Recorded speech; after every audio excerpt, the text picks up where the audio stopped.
নমস্কার বন্ধুরা, রুই মাছের একটু ভিন্নধর্মী কিন্তু দারুণ স্বাদের মুখরোচক একটি রেসিপি আজ আমি আপনাদের সাথে শেয়ার করব, যেটা ভাত আর ডালের পাশাপাশি স্ন্যাক্স হিসেবে শুধু শুধু খেতেও কিন্তু খুবই ভালো লাগবে। তাহলে আসুন সম্পূর্ণ রেসিপির প্রস্তুত প্রণালী দেখে নেওয়া যাক আমার আজকের এই ভিডিওটিতে। মশলা রুই ফ্রাই বানানোর জন্য প্রথমেই এখানে আমি 5 পিস রুই মাছ ভালোভাবে ধুয়ে জল ঝরিয়ে নিয়েছি। আপনারা চাকার পরিবর্তে রুই মাছের পেটি দিয়েও এই রেসিপি বানাতে পারেন।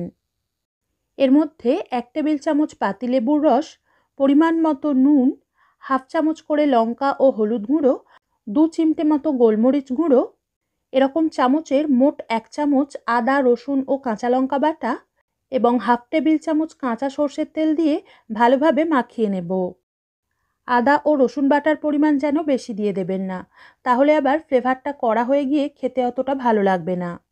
আর এগুলোকে মাখাতে মাখাতেই আমি এর মধ্যে 1 চামচ মতো টক ঝাল মিষ্টি স্বাদ আনার জন্য টমেটো কেচাপ মিশিয়ে নিয়েছি। মশলাগুলো মাখিয়ে নেওয়া হয়ে গেলে হাফ চামচ চালের গুঁড়ো আর 2 চামচ বেসন ভালোভাবে মাখিয়ে এটাকে ফ্রিজে কমপক্ষে 30 মিনিট ম্যারিনেট হওয়ার জন্য রেখে দেব। হাতে সময় বেশি থাকলে ম্যারিনেট করে এগুলোকে 3 থেকে 4 ঘন্টা রাখার পরও ভেজে নিতে পারেন।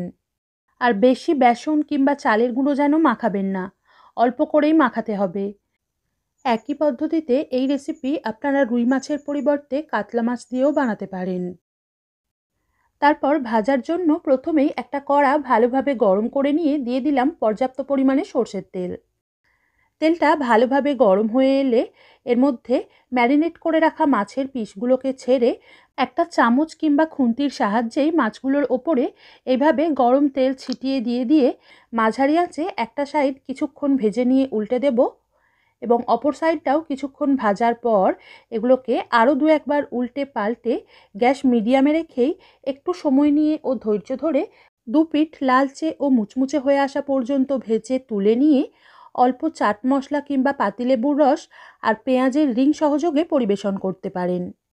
এই মাছগুলোকে ননস্টিক প্যান বা কড়াইতে ভাজলে কিন্তু আরও একটু বেশি মুচমুচে হবে।